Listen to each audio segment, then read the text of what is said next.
Bismillahirrahmanirrahim. Assalamualaikum warahmatullahi wabarakatuh.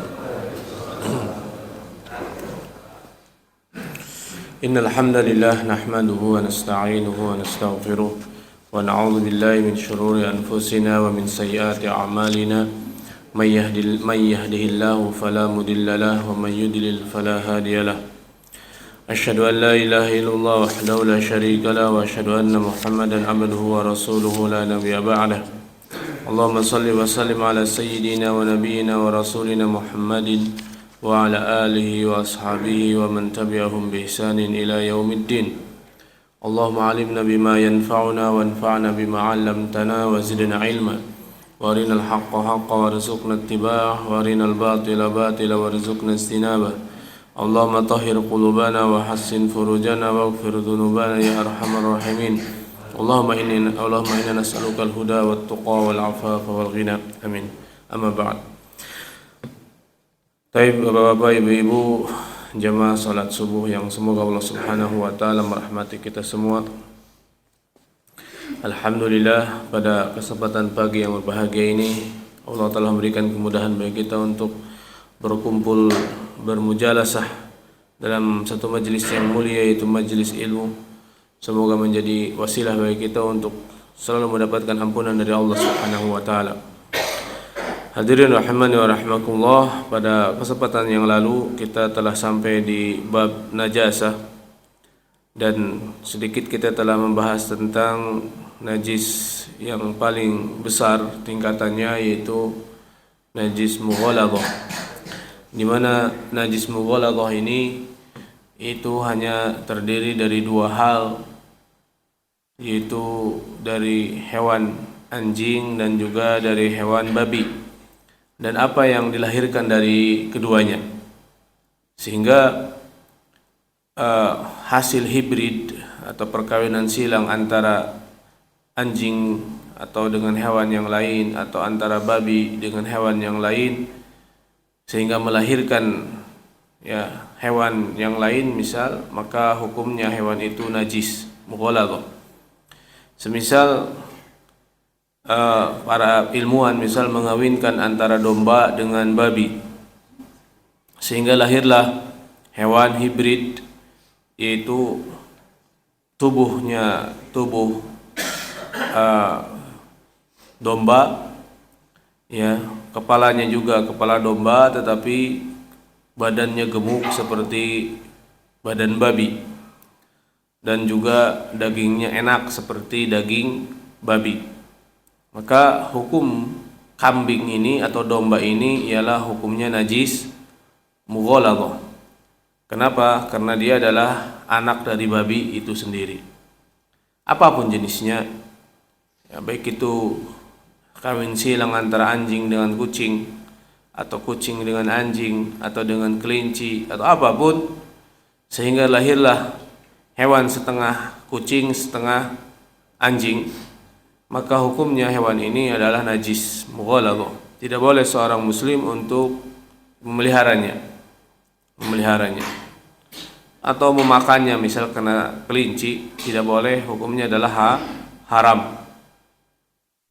Bahkan seperti yang sudah kita singgung kemarin dalam kitab Fathul Mu'in, sudah ada pembahasan secara iktisai, yaitu secara teori, tentang apabila seorang wanita melahirkan manusia dari benih babi atau anjing, karena manusia tadi diperkosa oleh anjing atau babi sehingga melahirkan anak manusia, baik itu berbentuk laki-laki ataupun perempuan, maka anak ini hukumnya najis, hukumnya najis seperti bapaknya, anjing atau babi, dan najisnya najis mughaladhah. Walaupun ada permasalahan lain, misal dia jadi seorang ustadzah atau seorang ustadz atau kiai dan hafizah, maka sah jadi imamnya,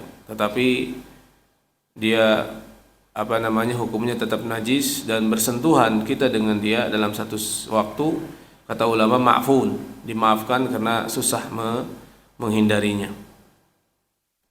Seperti itu hadirin rahimani rahimakumullah. Nah, tolak ukur najis hadirin ialah harus berdasarkan yakin. Harus berdasarkan yakin, bukan berdasarkan zon. Di mana ilmu penentuan fikih ya, di mana ilmu ya di dalam fikih atau menentukan sebuah hukum fikih ialah berdasarkan dua hal, yaitu berdasarkan yakin atau berdasarkan zon. Di mana fikih itu kan bermakna ma'rifatu al-ahkami asy-syar'iyyati al-fi'li al-ahkam asy-syar'iyyati bi adillatiha at-tafsiliyah, itu mengenal hukum-hukum fikih ya, syariat secara fikih dengan dalil-dalilnya secara terperinci, secara tafsil. Maka yang dimaksud dengan ma'rifat di sini adalah dua hal, yaitu yakin dan zon. Maka kita jika ingin mengetahui hukum sebuah fikih ya, atau hukum sebuah permasalahan dalam fikih, maka kita bisa mengambil dua hal, kemungkinan berdasarkan yakin dan kemungkinan berdasarkan zon. Contoh yang harus berdasarkan yakin ini mah nggak boleh ada ragu sama sekali ya, ialah perkara najis dan juga perkara hadas akbar atau hadas asgor, maka harus berdasarkan yakin. Ya, ini semua berdasarkan hadis Rasulullah sallallahu alaihi wasallam. Itu hadis Abbad bin Tamim. Syukiya ila Nabi sallallahu alaihi wasallam rajulun yukhayyalu ilaihi annahu kharaja syai'un fis shalah. Maka Rasulullah sallallahu alaihi wasallam bersabda, la yansarif hatta yasma'a sautan aw yajida riha. Kata sahabat, ada seorang sahabat mengeluh kepada Nabi sallallahu alaihi wasallam, saya kalau tiap sholat ya Rasulullah kayaknya suka ada yang keluar angin, maksudnya berarti kan ragu ada hadas asgor. Maka kata Rasulullah SAW, jangan dia berpaling, artinya jangan dia memutuskan sholatnya karena beranggapan bahwa sucinya, wudunya telah batal, sehingga dia mendengar suara, yakin ada suara berarti yakin, awayajidariha, atau tidak mendengar suara tapi mencium bau berarti yakin. Nah ini kan sering kita kayak gini, syak, ragu-ragu, ini saya tadi batal atau enggak ya. Nah kalau saya sebatalnya itu yakin nggak, ada buktinya nggak ada, berarti masih ragu. Nah berarti kalau keraguan ini dalam hal bersuci, dalam hal ada hadas atau najis, tidak dihitung, tidak diperhitungkan, dilupakan saja udah. Maka kembali ke hukum asal bahwa kita masih berada dalam keadaan suci, lanjutkan ibadahnya. Nah ini hadisnya, ini dalilnya ini bahwa wajib bagi kita dikala kita hadas ataupun ada najis, tolak ukurnya adalah yakin. Nah ini hikmah besar dari Allah, kemudahan dari Allah subhanahu wa ta'ala. Karena kalau ada hadas atau najis tolak ukurnya dhon, maka berat ya, berat. Saya ragu dikit batal sholatnya misal, padahal ragu di sini ada najis, jadi najis ya kita susah sholat, nanti di mana-mana kita ragu, najis dihitungnya ada najis. Sedangkan prasangka di sini ada najis atau tempat ini ada najis, di dalam fikih tidak dihukumi najis, tetap hukumnya tempat itu suci, namanya madhannatun najasah, tempat yang disangkakan ada najis tapi tidak najis. Jadi tempat itu tidak najis, tetap hukumnya suci. Nah begitu juga dalam hal najis harus yakin, harus ada bukti, baik itu dalam bentuk rupa, artinya bentuk najisnya kita kelihatan. Yang kedua adalah tidak ada bentuk tapi ada warna, tidak ada bentuk tapi ada warna, itu juga tetap najis. Tidak ada bentuk dan tidak ada warna tapi ada bau pesing misal dan semisalnya, maka itu juga hukumnya najis ya. Sehingga hadirin rahimakumullah, di dalam fikih disebutkan, misal dalam fikih Fathul Mu'in ya, atau I'adatul Talibin, dalam salah satu fikih kitab Syafi'i, dijelaskan para ulama tentang permasalahan fikih yang masya Allah pelik secara kalau kita ukur secara perasaan. Misal kita musim kemarau atau kita ngambil air di ember, kemudian kita mau masuk rumah, kita taruh dulu ember di depan pagar. Kalau di kampung kan bisa di belakang pintu, di belakang rumah. Ada pintu belakang, ada pintu depan kalau kita di kampung. Ya kalau kita di sini nggak ada, ya. Karena nempel-nempel kan. Rata-rata seperti itu maksudnya, rata-rata seperti itu. Kita di kampung aja misal, ngambil air dari sungai, kena susah air. Saya mau masuk pintu belakang ke dapur. Nah sebelum masuk pintu belakang saya taruh ember di depan, di luar rumah, karena mungkin ada kebutuhan, biasanya seperti itu. Kemudian pas saya keluar, ini ada permasalahan fikih real. Saya mendapati ada anjing yang duduk di dekat ember. Anjing duduk di dekat ember. Duduk aja dekat ember, di mana mulutnya, bangusnya basah. Tapi saya tidak melihat anjing itu minum air dari ember itu. Kan ragu kita. Apa hukum air itu? Pasti secara perasaan najis. Ya secara perasaan kita jadi si anjing malah minum air dah dari ember ini. Padahal kita tidak melihatnya. Ragu berarti. Maka tetap hukum air ini adalah suci, tidak najis. Kenapa? Pertama, kita tidak melihat anjing dari minum. Kedua, walaupun dia duduk di dekat ember itu dan bangusnya, ya mulutnya itu basah, itu tidak jadikan bukti karena anjing itu secara umum mulutnya basah, ya. Dan kita tidak melihatnya, artinya tidak ada bukti sama sekali, berarti dzon, masih dalam keadaan ragu, tidak yakin. Maka hukum air itu hukumnya suci, walaupun secara hati mungkin kita mengatakan lah ini harusnya najis. Enggak, secara fikih udah mutlak itu hukumnya suci karena tidak berdasarkan yakin. Sebab sudah kita bahas bahwa bersuci, ya hadas dan najis harus berdasarkan yakin. Tapi kalau bersuci alhamdulillah cukup dengan dzon. Ya.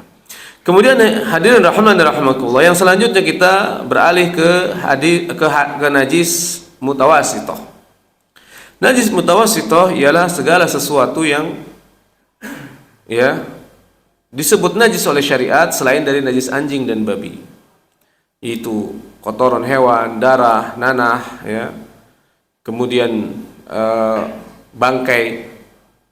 Selain dari bangkai anjing dan babi, maka itu semua adalah najis mutawasithah. Sehingga tidak bisa kita sholat dengan memikul najis itu, maka sholatnya tidak sah. Tetapi ada kasus, bagaimana kalau seandainya air misal kemasukan oleh najis ini, tapi sedikit najis mutawasithah, tidak terlihat oleh mata kita, maka dimaafkan. Dimaafkan. Tetap kondisi si air tadi adalah hukumnya suci. Jadi ada najis masuk ke air, ke ember, tapi tidak terlihat oleh mata telanjang kita. Tidak terlihat, kita lihat nggak ada kelihatan najis. Maka posisi air ini adalah suci, tahur. Begitu juga kalau kita terkena najis, tapi kecil sekali. Misal apa? Darah nyamuk, ya, darah nyamuk, darah kutu, itu kan kecil, maafu, maka itu juga dimaafkan, yaitu dimaafkan. Begitu juga pada saat seseorang misal istijmar, ya, istijmar cemok dengan tisu atau dengan batu, sehingga tidak mungkin 100% bersih seperti dia cemok dengan air. Perhatikan ini, kita di pesawat, ya, cemok dengan tisu, ya, tidak boleh dengan air misal. Karena nggak ada air, ya tidak cukup air, maka kita pakai tisu dan itu tidak mungkin bersih 100%, masih ada najis, ya, mohon maaf di duburnya. Maka hukum yang tersisa tadi yang sedikit adalah hukumnya dimaafkan, ya, karena dimaafkan. Seperti itu hadirin rahimani wa rahmakumullah. Kemudian hadirin rahimani wa rahmakumullah, ada dua hal, ya, ada dua hal yang dua hal ini adalah najis. Tapi kemudian dia bisa menjadi suci. Selain itu tidak mungkin terjadi sesuatu yang najis bisa menjadi suci, nggak bisa. Sehingga vaksin meningitis dari galatin babi dalam mazhab Syafi'i tetap hukumnya najis. Tetap hukumnya najis walaupun sudah diolah itu babi jadi galatin. Ya, jadi bukan babi lagi, bukan ada unsur babi lagi. Tetap hukumnya najis. Tetap hukumnya najis, nggak berubah. Nah, terus kita bagaimana vaksin kalau mau hajian? Vaksin babi, ya, vaksin meningitis di mana dari gelatin babi. Nah, ini ulama MUI memfatwakan boleh dalam hal darurat, tidak ada ya vaksin itu selain dari gelatin babi, tapi sekarang sudah ada dari dari sapi. Ya. Kalau sudah ada yang halal maka tidak boleh kita pakai yang haram. Nah, ini bukan karena dibolehkan dalam artian dia suci, tapi karena dia bolehkan dalam artian darurat. Karena kalau kita pergi ke luar negeri, ke Saudi misal, terkena meningitis di sana bahaya. Karena dulu pernah hajian ditutup. Zaman dulu, zaman Turki Utsmani, karena terjadi wabah meningitis dan juga wabah campak dan yang lain-lainnya, polio dan yang lain-lainnya. Seperti itu hadirin rahimakumullah. Tetapi ada dua najis yang bisa menjadi suci jika diolah. Yaitu apa? Kulit hewan. Kulit hewan mati sebelum disembelih, sebelum kesembelih, selain dari hewan anjing dan babi. Kita punya sapi mati, sayang kulitnya misal. Maka diambillah kulit sapi itu, kemudian disamak. Apa itu disamak?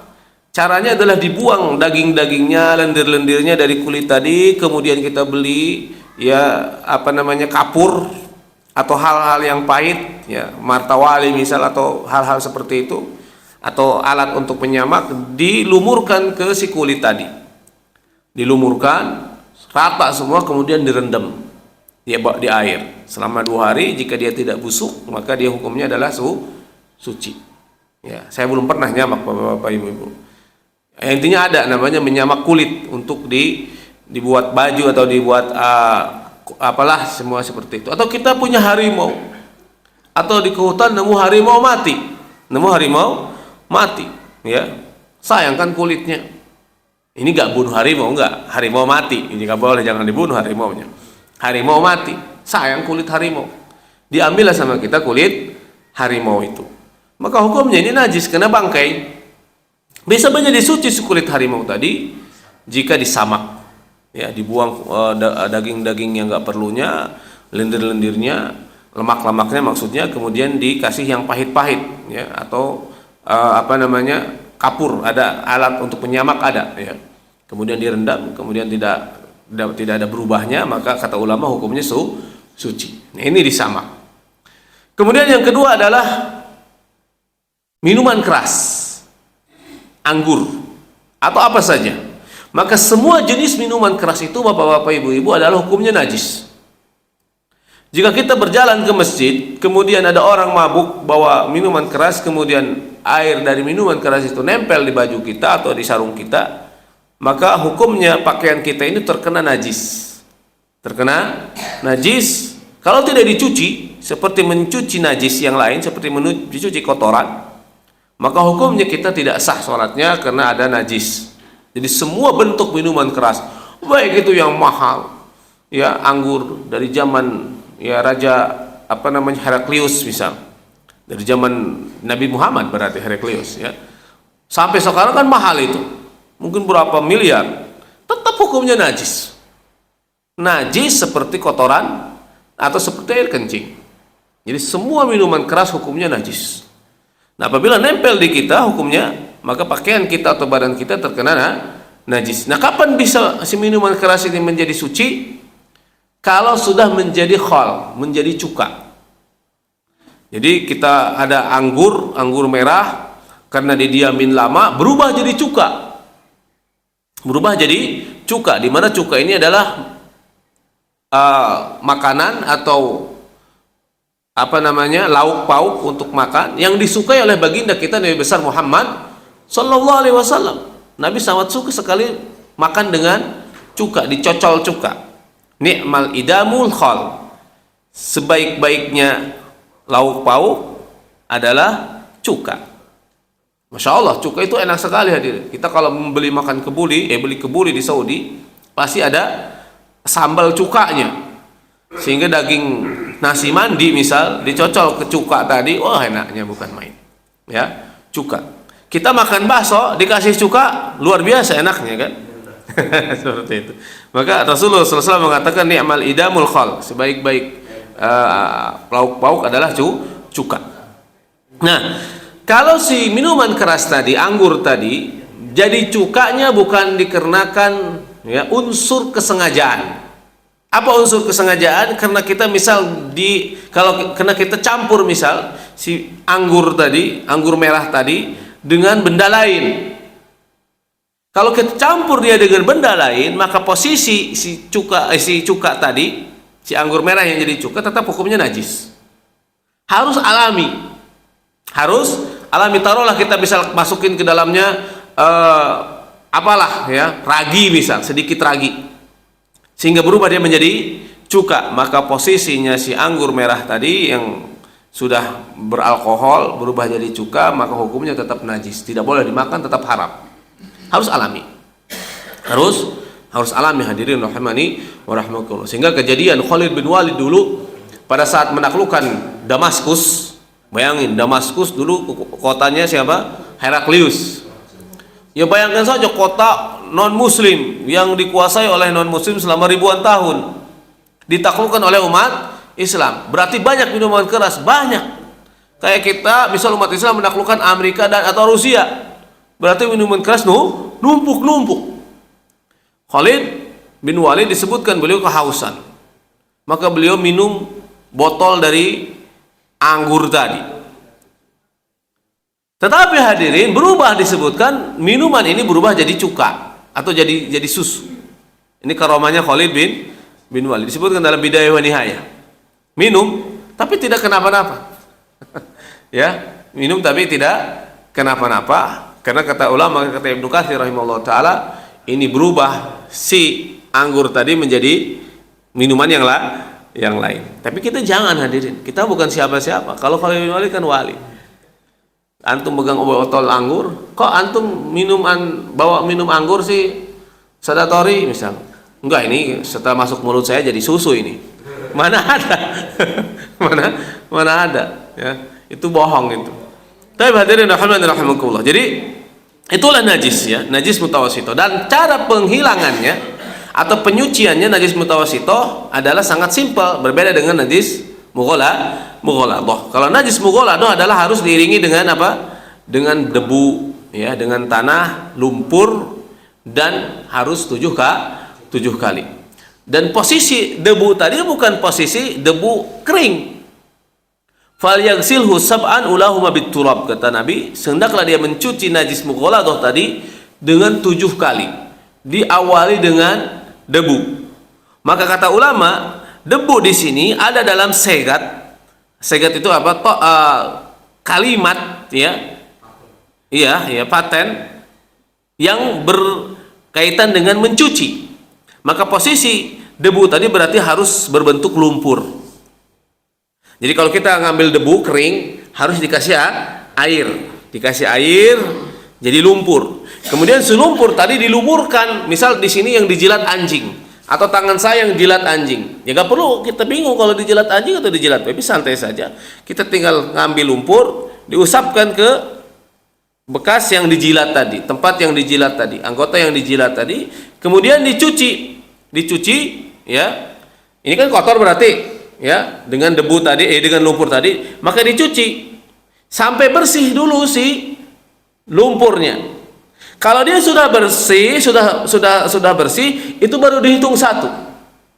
Kan mungkin saja pada saat kita mencuci lumpur butuh 4 cucian, 4 guyuran. Nah, 4 guyuran ini tidak dihitung.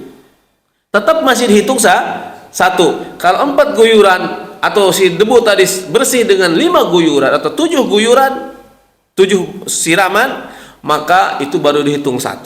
Baru setelah itu tinggal kita hitung 6. Kan sudah tadi 1, 2, 3, 4, 5, 6. Kenapa harus seperti ini? Ini hukumnya tauqifiyah. Sifatnya seperti itu, baku dari Rasulullah SAW. Syariatnya seperti itu. Kalau kurang basuhnya cuma 5, kan tadi sudah basuh yang pertama untuk menghilangkan lumpur. Kemudian 2, 3, 4, 5 kurang 1 kurang 2 ke 7, atau 6 kurang 1 ke 7, maka hukumnya badan kita tetap najis. Nggak bisa harus 7. Kenapa nggak pakai sabun? Nggak bisa. Ini sikapnya apa? Ta'abudiyah, sifatnya ta'abudiyah, yaitu ibadah atau tauqifiyah, ya. Sikapnya kita baku seperti itu dari Rasulullah SAW, tidak bisa dilogikakan. Walaupun banyak penelitian, katanya ada bakteri ini dan itu urusan lain. Itu urusan lain. Terbukti atau tidak ada ini dan itu sesuai penelitian, itu tidak ada urusan. Yang jelas kita harus mencucikan najis mughaladah seperti itu sesuai sunnahnya. Sesuai sunnahnya. Nah, yang najis juga hadirin adalah kaitannya wadah-wadah kecil atau pakaian atau badan kita. Maksudnya bagaimana? Maksudnya begini. Kalau rumah kita dikencingi anjing atau dijilati babi atau anjing, apakah kita harus menyuci rumah kita dengan 7 bilasan yang diawali dengan debu? Tidak perlu, karena ini adalah hukumnya gede.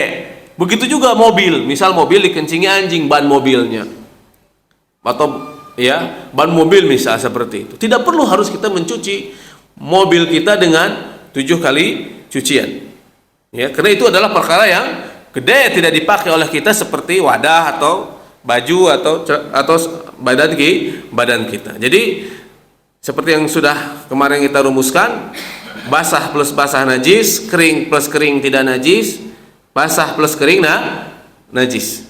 Jadi seperti itu. Jadi kalau kita melihat ada anjing pudal, kita gemas, kita usap misal, dia kering, kita kering, maka tidak najis. Tapi misal qadarullah dia menjilat kita, maka posisi kita berarti kena najis, harus dicuci dengan kondisi seperti itu. Kalau tidak, maka hukumnya tidak bersih badan kita. Salat sampai hari kiamat pun tidak akan diterima. Perhatikan itu. Salat berkali-kali, tapi pada saat dulu 30 tahun yang lalu pernah dijilat anjing, ya, atau babi, sengaja kita tidak mencuci dengan seperti yang disyariatkan, maka posisi kita tetap najis. Jadi mudah, insya Allah tidak susah, ya, tidak susah. Seperti itu hadirin rahimani wa rahmakumullah. Dan misal kalau kita melihat ada anjing masuk ke solokan dan butuh bantuan, tidak mungkin si anjing tadi kita angkat dari solokan itu kecuali dipegang, ya pegang saja, tinggal dipegang misal punduknya, ya, basah, otomatis kita kena najisnya, ditaruh di daratan. Maka kita tinggal ngambil lumpur, dilumurin tangan kita, kemudian kita basuh sampai bersih, baru dihitung 1. Habis itu kita tinggal mengguyur 6 kali basuhan lagi, ya udah setelah itu kita suci dari najis mughaladah. Adapun najis mutawasito mudah sekali. Najis mutawasito, kalau misal ada najis di barang-barang kita, misal di sini taruhlah di kitab ada najis kotoran ayam misal, ya tinggal dibuang saja kotorannya pakai tisu sampai bersih, kemudian diguyur air, ya, diguyur air. Kalau kita anggap sudah bersih, tidak ada baunya, tidak ada warnanya, dan tidak ada bendanya, kalau kita sudah bersih, diguyur sekali lagi, satu guyuran, satu basuhan, nah sudah cukup, sudah bersih. Nah, basuhan yang terakhir itulah yang disebut oleh ulama adalah air mustakmal. Air mustakmal. Kalau basuhan pertama tadi itu air mutanajis. Kalau basuhan terakhir namanya air mustakmal. Jadi begini hadirin, misalnya ada najis, otomatis kan tadi ada najis, kita guyur sama saya, terus airnya ngalir ke sana. Nah, ini kayaknya sudah cukup. Saya basuhan terakhir, saya basuh lagi terakhir. Nah, basuhan terakhir ini adalah hukumnya air mustakmal. Sehingga kalau diambil lagi si air tadi, ya, dalam mazhab Syafi'i kemudian kita pakai untuk buat ngeteh misal Ustaz, itu hukumnya boleh, hukumnya suci, air musta'mal itu. Ya, itu istilah fikih saja, tidak mungkin ada praktek seperti itu. Tapi hadirin rahimakumullah. Jadi itulah tata cara mencucikan najis ya. Kemudian yang terakhir hadirin rahimakumullah adalah najis mukhaffafah. Apa itu najis mukhaffafah? Ada satu najis mukhaffafah, satu jenis doang, yaitu air kencing anak laki-laki, ya, air kencing bayi laki-laki yang belum berumur 2 tahun dan belum makan apapun kecuali ASI uminya. Kalau ada anak laki-laki yang belum umur 2 tahun tetapi dia sudah minum susu formula, sufor, maka hukumnya adalah kembali ke hukum najis mutawasitoh. Jadi kalau dia mengencingi baju kita atau sarung kita, maka harus dicuci. Misal ujung baju saya kena kencing anak saya laki-laki yang dia sudah sufor dari lahir, tidak minum ASI uminya, maka saya harus cuci ini secara sempurna, diguyur, harus diguyur air, tidak boleh dicipratin. Kalau dicipratin hukumnya tetap najis, kecuali kondisi anak ini tidak makan apapun, tidak minum apapun kecuali ASI uminya, maka cukup tinggal kita ngambil air sedikit ke tangan, tinggal dicipratin saja. Seperti itu. Rata, itu namanya nadhu. Itu suci. Itu hukumnya suci. Karena najisnya apa? Najis mukhaffafah. Khaffafah artinya ringan. Ringan. Adapun dalam pendapat ulama yang lain, yaitu ulama Hanabilah, najis mukhaffafah yang kedua adalah madhi. Kata mereka. Madhi. Ya. Jadi air madhi kata mereka cukup dicipratin saja. Tidak harus dicuci bersih, hilang bendanya. Ini pendapat para ulama sebagian, minoritas ya, berdasarkan hadis Rasulullah SAW, ya, wandoh farjak, wahai Ali, cipratin sajalah kemaluan engkau. Kenapa kata ulama? Dengan ulama yang mengatakan bahwa air madhi ini najis mukhaffafah, karena air madhi itu susah dihindari, tidak mungkin bisa ditahan, keluar saja. Nah, ini alasannya. Tetapi yang benar adalah air madhi adalah najis mutawasitoh, harus dicuci, harus hilang bendanya, ya, dari pakaian atau dari badan kita, sehingga barulah disebut suci. Seperti itu hadirin rahimani wa rahimakumullah. Nah, di sini harus kita pahami bahwa penting bagi kita untuk mengetahui tentang najis, karena kaitannya adalah dengan syarat sahnya sholat. Sehingga apabila seseorang sholat dan kemudian dia menemukan di pakaiannya ada najis, maka kejadian itu setelah dia temukan, setelah dia mengucapkan salam, dia ketahui bahwa ada najis, maka setelah dia mengucapkan salam, bagaimana hukum sholatnya? Maka hukum sholatnya adalah tidak sah, harus diulang kembali. Ini dalam mazhab Syafi'i. Mungkin antum ada yang bermazhab Hambali. Dalam mazhab Hambali beda kasus. Dalam mazhab Hambali tetap sholatnya sah. Kenapa? Karena najis dalam mazhab Hambali artinya harus bersih dari najis di badan, di pakaian. Itu hukum najis itu adalah namanya mawani'u sholah. Mawani artinya hal yang mencegah sahnya sholat. Apa bedanya mawani? Apa bedanya syarat? Di sini ada agak pelik di permasalahannya. Dalam mazhab Syafi'i apa syarat sahnya sholat? Kalau ada najis di pakaian, di badan dan di tempat sholat kita, maka sholatnya tidak sah, mutlak. Baik itu kita ketahui ataupun jahlu, tidak kita ketahui. Tetapi kalau berbicara mawani, maka kalau si najis itu tidak kita ketahui, ya, tahu-tahu pas kita sudah salam saja, maka hukumnya sholatnya sah. Karena ada sebuah kaidah, kalau mawani wujuduhu yakunu adaman ma'al jahli.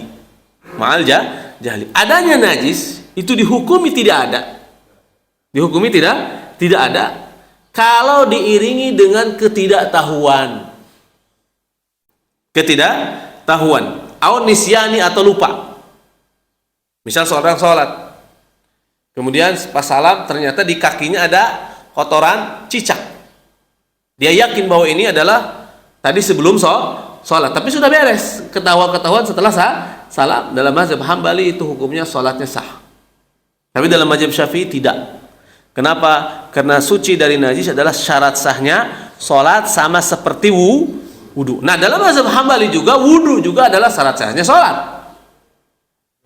Syarat sahnya sholat, sehingga sepakat dalam mazhab Syafi'i dan Hambali, apabila orang sholat dan dia lupa wudu, sholat, ada orang sholat lupa wudu, ada gak? Banyak. Sholat saja tapi lupa wudu, sampai salam, assalamualaikum warahmatullah, assalamualaikum warahmatullah. Oh, saya belum wudu. Apakah sholatnya sah? Kan sudah salam tadi. Tidak sah. Jadi yang disebut syarat adalah adamuhu la yakunu wujudan ma'an jahli wa nisyani. Ketidakadaan syarat tadi tidak mungkin jadi ada dengan alasan kan saya lupa. Ketidakadaan wudu, kan syarat sahnya sholat apa? Ada wudu.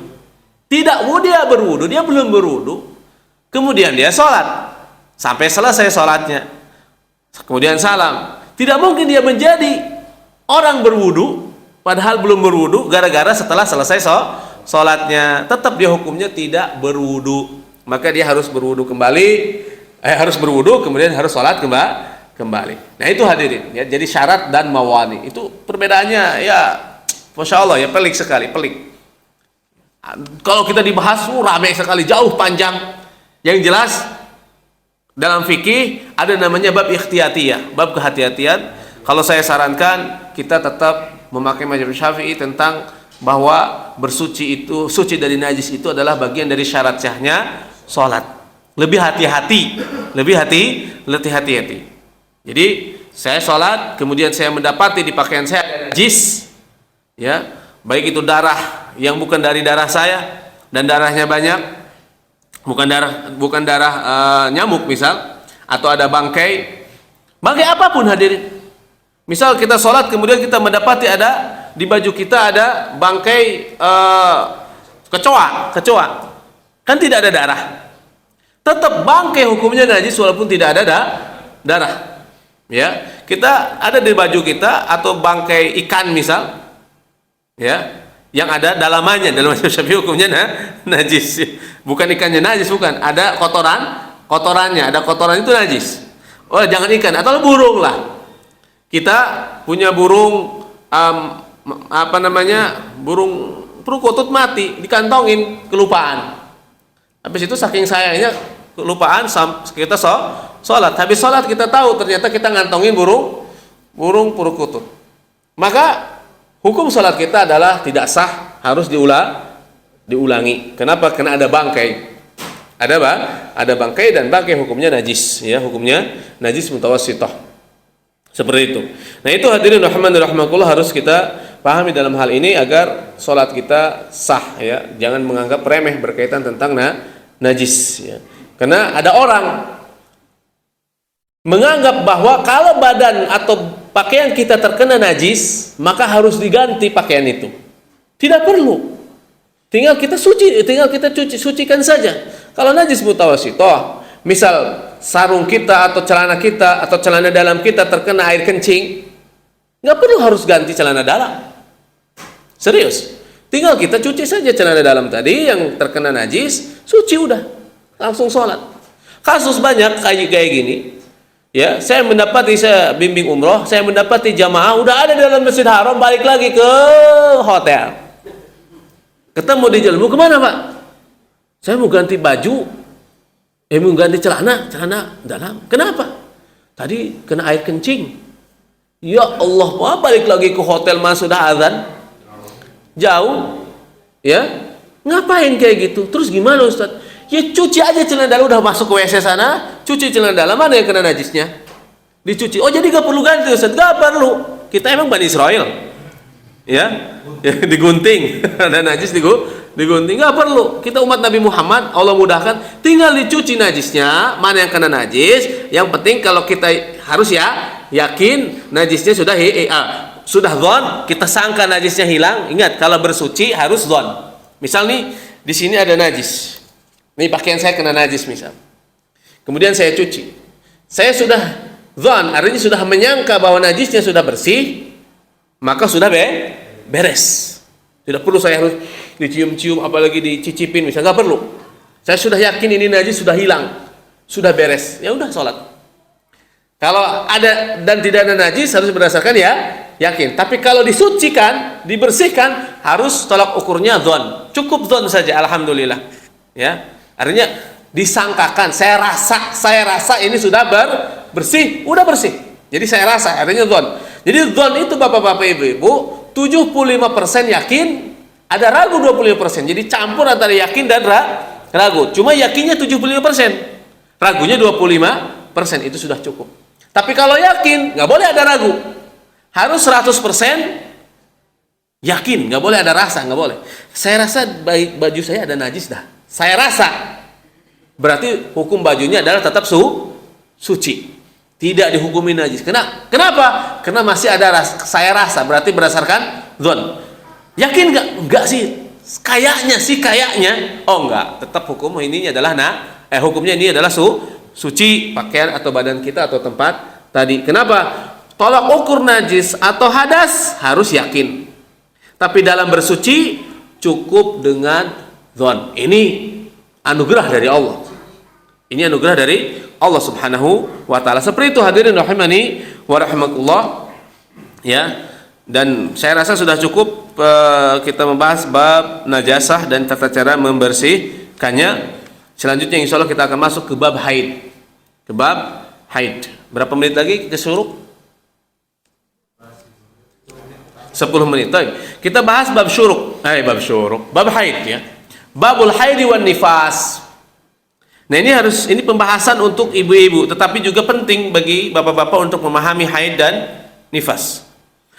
Bapak-bapak rahimakumullah dan ibu-ibu rahimakumullah, bahwa haid itu ya, yang disebut haid adalah darah yang keluar dari dalam rahim perempuan. Dan ini sifatnya adalah alami. Ingat, sifatnya adalah alami. Di mana dalam diri perempuan ada dua darah. Ada darah haid dan nifas, dan ada darah istihadah. Adapun darah haid ialah darah atau darah nifas ialah darah yang keluar dari dalam rahim. Dari dalam rahim perempuan. Sehingga memiliki hukum-hukum tertentu. Dan bapak-bapak tentu harus paham. Semuanya harus paham. Kenapa? Karena mungkin ada seorang laki-laki, seorang suami ingin menggauli istrinya, padahal masih ada darah haid atau masih dalam keadaan haid. Jika dia menggauli istrinya masih dalam keadaan haid, tapi kan darahnya sudah nggak berbentuk darah, Ustaz. Tapi cuma flek saja, misal, karena tidak paham bab haid, dia gauli istrinya, maka hukumnya dosa besar. Hukumnya dosa besar, dia wajib membayar kafarat. 1 dinar. 1 dinar hadirin. Berapa juta itu 1 dinar? Siapapun suaminya yang menggauli istrinya dalam keadaan haid, maka dia wajib membayar kafarat 1 dinar. Kalau dia menggauli istrinya dalam keadaan sudah bersih dari haid, tapi belum mandi besar, bukan boleh. Tidak boleh, Pak Ustaz. Harus dalam mazhab Syafi'i tidak boleh, dan tetap bayar kafarat, tapi 1/4 dinar. Ingat, sudah bersih tapi belum mandi besar, itu tetap ikhtiyatnya jangan digauli, ya, karena harus bayar kafarat 1/4 dinar. Berapa 1/4 dinar? Ya mahal, ya, 1/4 dinar ya mahal, hadirin, 2 jutaan, ya, 2 juta coba. 1 dinar berapa? 1 dinar 7 gram kan? 7 gram. 1 dinar 7 gram. 7 gram atau 4 gram, 4,5 gram. Ya 5 gram, kalau berarti 1/4-nya berapa? 1 gram. Ya itulah duit gede itu. Jadi ini harus kita pahami bab ini, ya, karena dengan kita memahami haid juga akan paham tentang iddah. Jadi intinya haid dan nifas adalah darah yang keluar dari dalam rahim perempuan di waktunya atau secara alami. Jadi itu menunjukkan sehat dan normalnya seorang perempuan. Karena seorang perempuan yang haid berarti perempuan yang normal. Kalau perempuan tidak haid berarti ada kelainan, adanya tidak normal dalam artian mungkin mandul dan semisalnya. Ya, karena ada perempuan yang jarang haid, dan tidak mengandung. Nah, ini berarti ada kelainan, artinya tidak dikatakan mohon maaf adalah berarti tidak normal seperti perempuan secara umumnya. Saya mendapati teman saya haidnya setahun sekali. Istri teman saya, bukan teman saya, istri teman saya haidnya setahun sekali, bahkan katanya 2 tahun sekali. Hadirin, itu pernah jamaah umroh saya, dia nanya ke saya haidnya setahun sekali Ustaz, atau 2 tahun sekali kadang. Dan qadarullah pada saat mau umroh haid.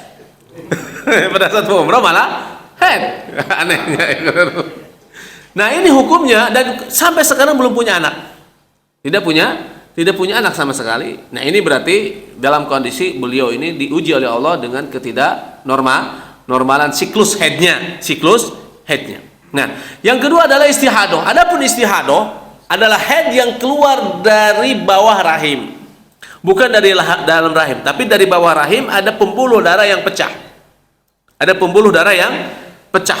Nah, darah istihadah atau pendarahan, zaman dulu ada pendarahan, ada wanita pendarahan bertahun-tahun, 2 tahun, 3 tahun sampai 7 tahun, ya, sampai Fatimah bintu Abi Hubais, sahabat Rasul, sahabiah, beliau istihadah selama 7 tahun. Kalau zaman sekarang kayaknya enggak. Zaman sekarang ada pendarahan, kita tinggal bawa ke dokter kandungan, diperiksa ada masalah apa ini, dikasih obat, insya Allah sembuh. Seperti itu. Zaman dulu kan tidak ada seperti itu. Hadirin rahimani wa rahimakumullah. Nah, di sini hadirin yang harus kita pahami ya di dalam bab haid ini ialah keumumannya. Wa aqallu kapan perempuan mulai haid? Di sini dikatakan wa aqallu sinnul haidi tis'u sinin.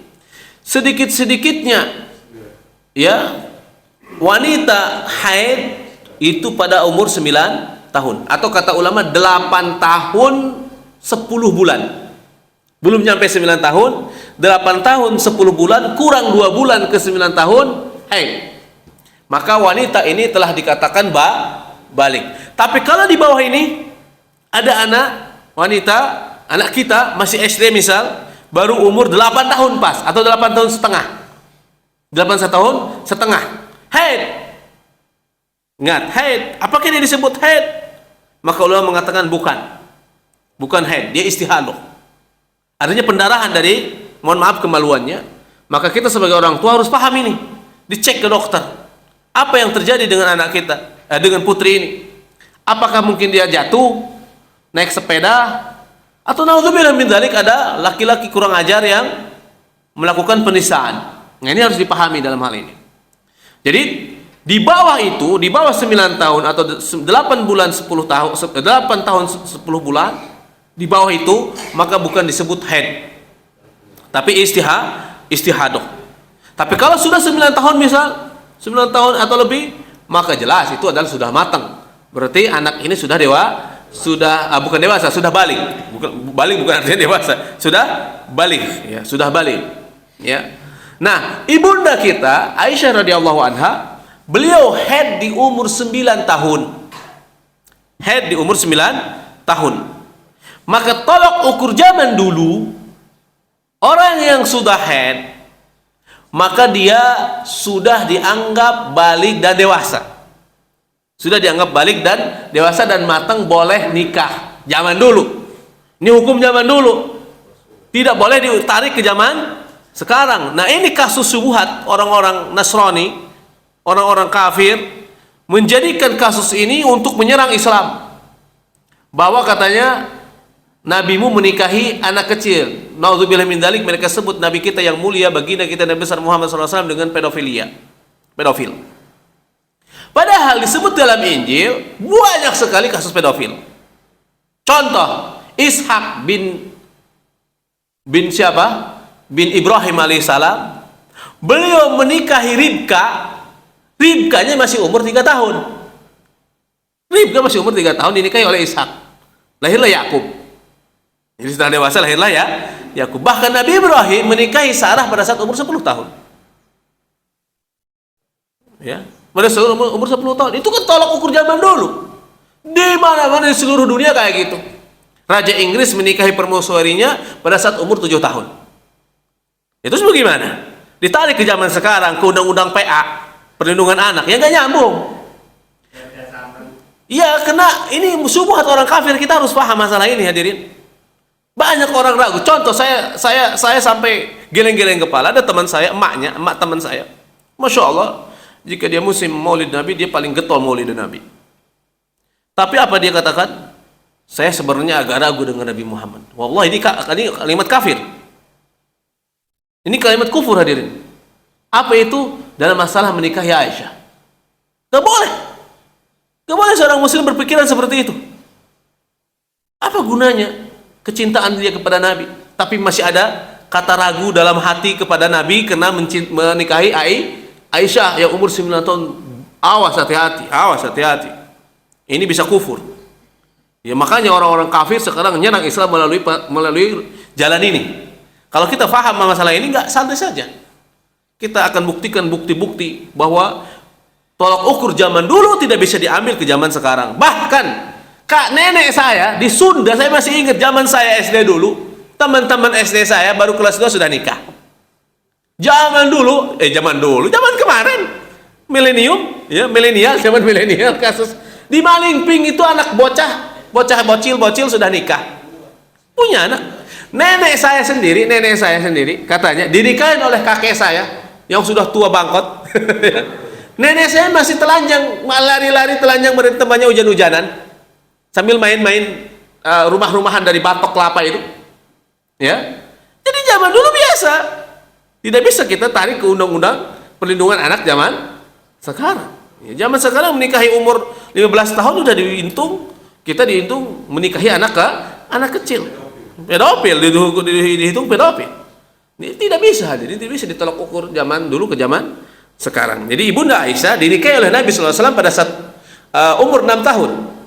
Ingat, nikahnya aja umur 6 tahun akad nikah. Adapun berumah tangganya pada saat umur 9 tahun. Enggak, kita ambil yang 9 tahun aja. Karena khilaf sebenarnya. Ini khilaf. Jadi 9 tahun itu bukan nasun soreh. Itu khilaf. Karena diriwayatkan dengan riwayat yang lain, Ibunda Aisyah berumah tangga dengan Nabi pada saat umur 15 tahun. Bahkan pada saat umur 17 tahun. Itu khilaf. Tetapi kita ngambil hadis yang satu aja dari Ibunda Aisyah radhiyallahu anha bahwa beliau berumur 9 tahun baru berumah tangga. Kalau kita ngambil yang 9 tahun saja, perhatikan, disebutkan di sana dalam Sirah Nabawi posisi Aisyah itu anaknya bongsor. Jadi 9 tahun bukan kayak anak stunting, bukan. Kecil gitu, enggak, bongsor gede. Kan ada umur anak kecil baru 8 tahun udah kayak umur SMP kelas 3. Nah, itulah yang terjadi pada Ibunda Aisyah, bongsor. Dan kasus wanita yang dinikahi pada saat umur 9 tahun bukan Ibunda Aisyah saja, hadirin. Hafsah bintu Umar itu umur 9 tahun berumah tangga dengan suami pertama. Pertamanya 9 tahun. 9 tahun. Zainab bintu Jahash menikah dengan siapa? Dengan Zaid bin Harithah umur 10 tahun. Jadi budaya secara umum pada waktu itu memang biasa. Kalau seandainya pernikahan Nabi dengan Aisyah umur 9 tahun itu adalah aib, maka niscaya Abdullah bin Ubay akan ngoceh sampai berbusa-busa. Nah, ini harus kita pahami dalam kasus ini. Saya lihat di perdebatan di TikTok, ya, di Facebook, nyerang masalah ini tuh. Saya sering berdebat. Ya. Saya sering berdebat. Saya ngambil lagi dari kitab mereka. Saya bilang Ishak menikahi Ribka umur 3 tahun. Ya, umur 3 tahun. Ya, macam-macam. Bahkan Yusuf tukang kayu menikahi Maria umurnya masih muda juga. Dan kasusnya banyak sekali kejadian hal seperti ini dalam Bible, ya, sehingga tidak bisa kita katakan tolak ukur zaman dulu ke zaman sekarang, yang nggak nyambung, ya, tidak nyambung. Seperti itu, hadirin rahimakumullah. Jadi sedikit-dikitnya waktu haid, yaitu umur haid adalah 9 tahun. Sehingga umur 9 tahun ini boleh seorang berumah tangga dengan seorang perempuan itu secara hukum fikih. Tidak mesti hukum ini dijalankan. Lihat maslahat. Zaman sekarang misal tidak boleh, ada undang-undang PL, bagus, gak ada masalah. Saya tidak mengkritik undang-undang perlindungan anak itu, tidak sama sekali. Cuma maksud saya mengkritik orang yang mentolak ukurkan menarik kasus zaman dulu ke zaman sekarang. Saya juga tidak akan mau menikahkan anak saya yang umur 9 tahun sekarang ini, yang masih berduduk di SDIT At-Taqwa misal kelas 4, dengan siapa aja. Gak mungkin saya nikahkan. Ngamuk saya misalnya kalau ada orang ngelamar anak saya ke rumah. Saya ingin menikahi anak bapak, Pak, ya. Itu yang masih kelas 4 SD. Ngamuk saya tentu. Ya, itu kan kasusnya zaman sekarang. Tidak bisa ditolak ukur ke zaman dulu, walaupun secara fikih sah. Makanya kita sebagai orang tua tidak boleh main-main, ya, akad nikah. Tidak boleh. Misal ada seorang, si Zaid berkata ke si Umar, "Zaid, saya nikahkan." Ini bukan saya, si Zaid ke si Umar.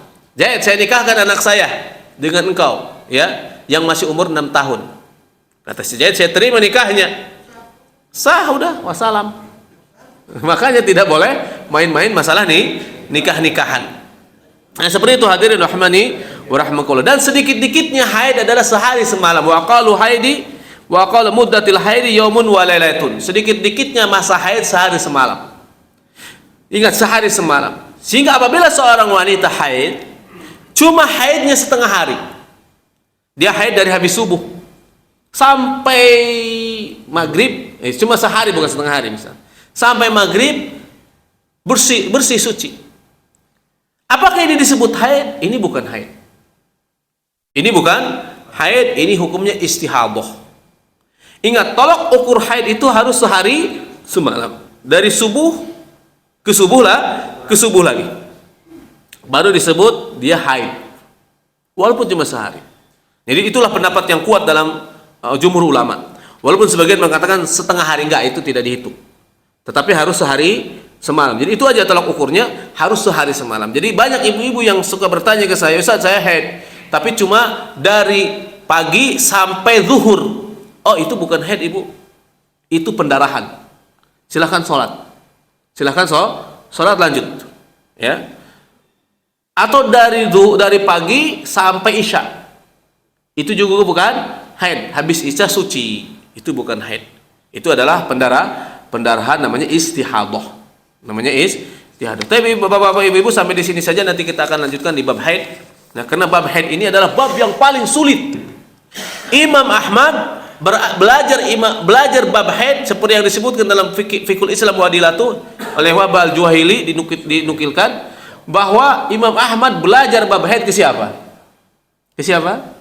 Ke Imam Syafi'i. Ke Imam Syafi'i. Beliau belajar bab haid ke Imam Syafi'i selama 7 tahun. Kenapa? Karena dalam fikih, bab yang paling susah di bab ibadah adalah bab haid. Ingat ya, bab yang paling susah pembahasannya di bab ibadah adalah bab haid. Baca aja hadirin di bab haid, itu pusing sekali bacanya. Saya baca kitab bab haid, aduh pening sekali. Ya. Apalagi kitabnya misalnya Majmu', aduh pusing sekali. Ya. Dan bab yang paling susah dalam pembahasan fikih di bab muamalah adalah bab apa? Bab akad. Ya, akad. Dan bab yang paling susah di bab talak di bab nikah adalah bab talak. Wah, itu bab talak setengah mati susahnya, ya.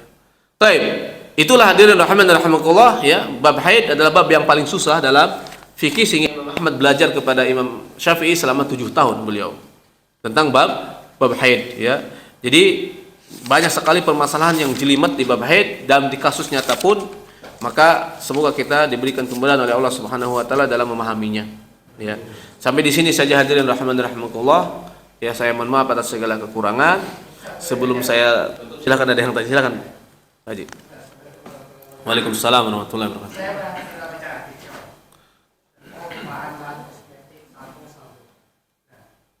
Ya.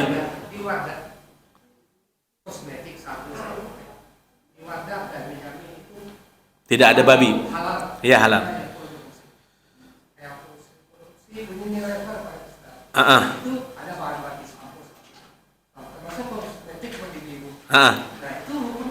Baik.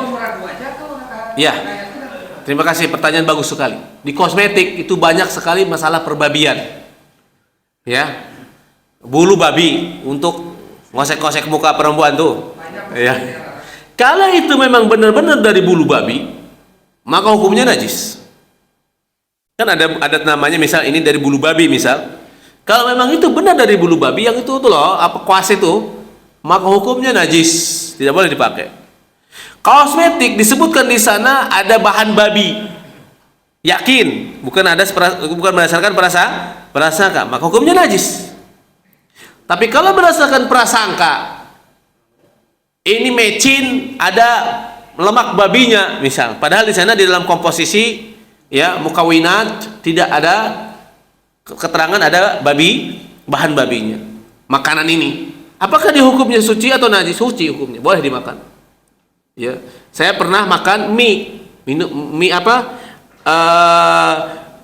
ayam yang jualannya ya sinci tangga. Kata kalau mertua kan mantan mualaf ya, mertua saya mualaf, mantan Katolik. Saya makan mie ayam. Nah, disebut halal di sana tidak ada babinya. Kata mertua, kamu itu makan babi ya? Enggak bun, nggak ada babinya. Ya, ini nggak ada unsur babinya. Nah, ini secara fikih suci, secara fikih halal. Walaupun disangkakan dia ada kemungkinan lemak babi, tidak bisa. Harus yakin, bukan berdasarkan prasangka. Sehingga disebutkan dalam fikih Syafi'i ya, bahwa Nabi SAW pada saat perang Tabuk didatangkan kepada beliau, itu hadisnya, roti dari Syam. Nah, biasanya roti itu disangkakan biasanya ada dalaman babinya. Sebentar, ya. Dan Nabi pun memakannya, tidak mengatakan bahwa ini najis. Silakan, Pak. Ya, da mayarbu ila ma la yaribu. Sebentar, ya. Terus itu justru dalil hadis ini Pak jadi kaidah fikih. Da mayaribu ila ma la yaribu. Tinggalkan hal yang membuat engkau ragu kepada hal yang tidak membuat engkau ragu. Justru dalil ini menjadikan penguat tentang kalau kita ragu-ragu misal dalam bersuci apakah keluar najis atau tidak, maka tinggalkanlah keraguan tadi, menjadi yakin bahwa kita dalam keadaan suci. Misal saya lagi habis cebok, saya mohon maaf, kemudian setelah itu saya mewudu, tapi kemudian pada saat berdiri merasa ada yang keluar. Nah, itu kan meragukan. Apakah saya harus cebok lagi? Enggak boleh. Cukup tadi cebok yang pertama sudah cukup, dihukumi bahwa saya dalam keadaan suci. Itu dalilnya. Itu hadis itu menjadikan dalil asyak al yakin la yuziluhu syak. Keyakinan tidak dihilangkan oleh keraguan. Itu hadisnya, Pak. Jadi itu kaidah besar dalam fikih. Itu untuk biar pakai aja, karena kita nggak yakin. Iya, kalau nggak yakin pakai aja. Itu dalilnya da mayaribu kila mala ya ribu. Silakan. Setiap janin di dalam tubuh perempuan yang lagi hamil, kan Allah bertanya, apakah mungkin Ustaz, walaupun perempuan itu bergaul sama bukan manusia, katakanlah sama kuda, Anjing, babi. jadi itu janin. Baik. Ditanya sama Allah, itu pertanyaan. Baik. Yang kedua, mengenai martabat itu kan kita Ustaz. Maaf ya Ustaz, ini juga kalau ada keluarga atau saudara-saudara ini juga martabak. Martabak. Ustaz. Makanan kan? Martabak manis Ustaz. Bukan martabak manis. Itu kan rata-rata dari gelatin. Gelatin itu kan banyak kan yang murah itu diimpor dari negara Amerika atau dari Eropa.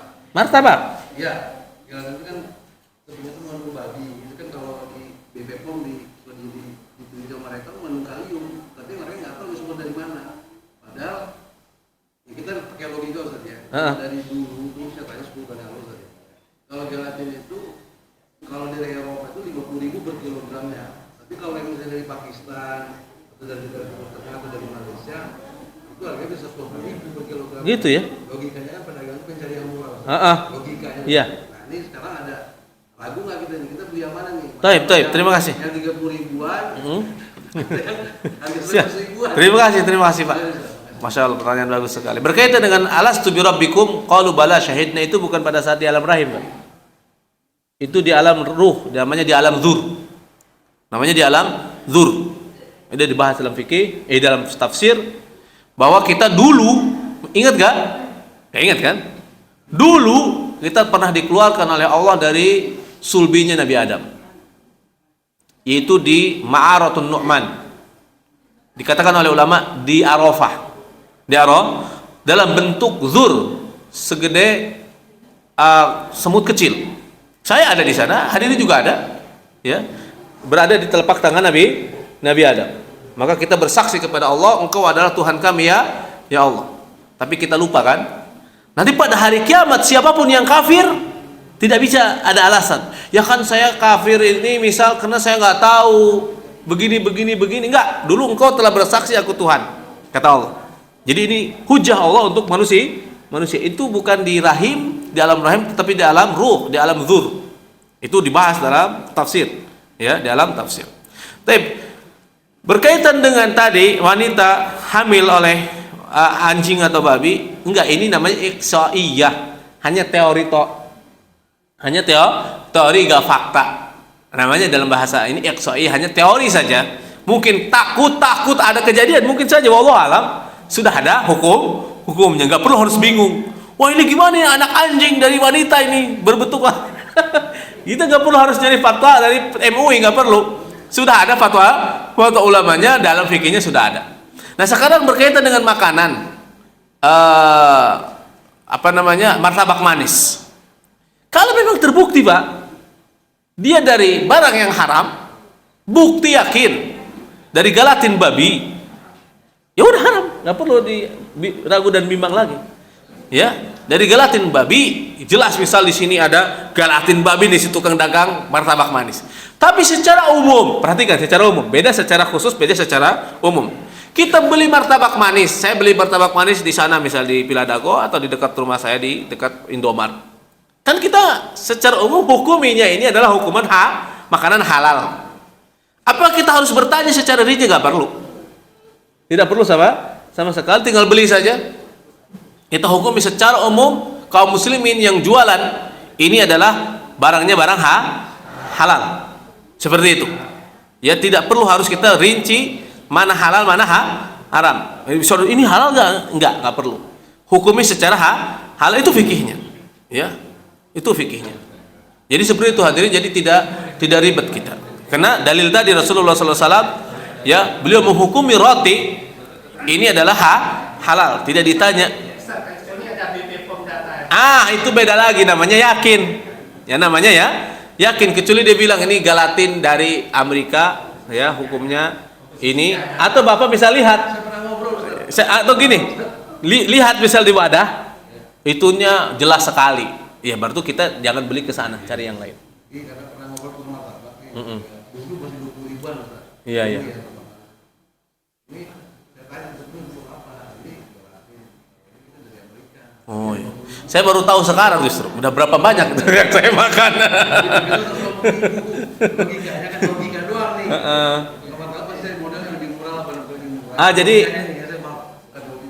Jadi dalam hal itu harus ada penelitian dari lembaga yang ini. Oh ya, berarti begitu, Pak. Berarti kita tidak bisa menduga-duga, harus merujuk kepada hasil dari pemerintah. Berarti hukumnya adalah boleh dimakan. Kalau BP POM misal bilang ini, MUI bilang begini, maka kita tidak bisa menduga-duga. Kita sebagai rakyat harus mengikuti apa yang dicetuskan oleh lembaga tertentu, ya. Dan kasus itu banyak di Saudi juga, makanan halal seperti itu, ya. Bahkan di Saudi tidak ada makanan halal, nggak ada halal di Saudi, nggak ada label halal. Iya, pokoknya sama aja wis semua. Nggak tahu kita beli nasi mini ternyata dagingnya daging anjing. Kan ada tuh daging anjing, orang Bangladesh buat nasi kebuli, dikiranya daging apa? Daging kambing, ternyata dagingnya daging anjing. Di mana yang dagang? Di Mekah. Ya, di mana? Di Mekah, tangkap. Tidak ada di Saudi restoran halal atau restoran haram. Semuanya sama aja, nggak ada kata halal, nggak ada kata haram. Makanan biasa aja di sana, nggak kayak di kita, ya. Tidak ada di sana. Seperti itu hadirin. Jadi insya Allah, ya, halal, ya, martabak. Kalau memang BP POM bilang seperti itu, ya udah, nggak ada masalah. Kita nggak perlu harus mencari-cari, ya, hal yang tidak takalluf yang menyusahkan diri kita. Insya Allah Allah mudahkan kita dalam hal ini, Ya yang penting kita yakin ini halal, buktinya seperti itu misal, ya udah halal. Kalau itu yakin ada buktinya haram, ya udah haram. Seperti itu aja. Ya, tapi hadirin sampai di sini. Satu pertanyaan lagi. Mau nggak terakhir? Masalah haid wanita ini kalau bertepatan mau umroh atau haji, Ya. pas mau berangkat belum haid. Ya. Haid, boleh nggak dia memakai penunda haid untuk vitamin atau? Ya, siap. Terima kasih, pertanyaannya bagus sekali. Ini boleh seorang wanita untuk meminum pil penunda haid. Ada fatwanya. Ada fatwa para ulama ya dari MUI dan juga dari Lajnah Daimah MUI-nya Saudi. Silahkan boleh. Boleh wanita pakai pil penunda haid. Tapi ingat harus sesuai anjuran dokter. Jadi ibu-ibu yang mau umroh ke dokter dulu, ke dokter kandungan, minta pil penunda haid. Jangan belanja di warung seminum-minumnya, nggak boleh. Ya harus atas anjuran dokter. Kemudian jika dia sudah minum itu obat, kemudian sampai ke Saudi, terus sampai ke Mekah, 4 hari kan di Mekah misal, sampai pulang pun mau pulang terus, nggak henti-hentinya Banyak saya menemukan jamaah seperti ini. Orang tua saya mau umroh, terus sampai mau pulang terus. Ya alhamdulillah sudah sering umroh ya. Akhirnya bagaimana yang terjadi dengan kasus seperti ini? Apakah dia menunda umrohnya kemudian pulang ke Indonesia? Kan repot. Harus balik lagi nanti setelah bersih haidnya. Kan nggak mungkin kita seperti itu hadirin. Karena sebagian orang umroh itu cuma seumur hidup sekali. Beda misal kalau si wanitanya tadi muthaifah yang punya travel tiap bulan berangkat umroh. Itu kasusnya lain. Dia tidak boleh tawaf. Dia nanti harus tunda bulan depan dia berangkat lagi. Kasusnya adalah kalau wanita tadi haid, kemudian sampai mau pulang besok, pulangnya besok check out dari Mekah ke Jeddah jam 9 pagi. Masih haid terus, masih banyak haidnya, maka malam habis subuh dia silahkan tawaf. Silahkan tawaf pakai pembalut, silahkan tawaf. Kata ulama dalam kasus ini dimaafkan karena darurat itu ada, tidak ada dalam fikih. Permasalahan ini tidak ada dalam fikih, tapi adanya dalam fatwa. Fatwa terbaru ulama zaman sekarang karena posisi dalam keadaan susah. Kalau zaman dulu kan umroh lama, sebulan di Saudi, di Mekah sebulan, ya sebulan setengah 2 bulan. Kalau zaman sekarang cuma 4 hari, nggak bisa, ya tidak bisa. Jadi kalau ibu-ibu sampai besoknya mau pulang masih haid, silahkan tawaf itu dimaafkan. Sampai di sini subhanakallah bihamdika asyhadu an la ilaha illa anta astaghfiruka wa atubu ilaik. Assalamualaikum warahmatullahi wabarakatuh.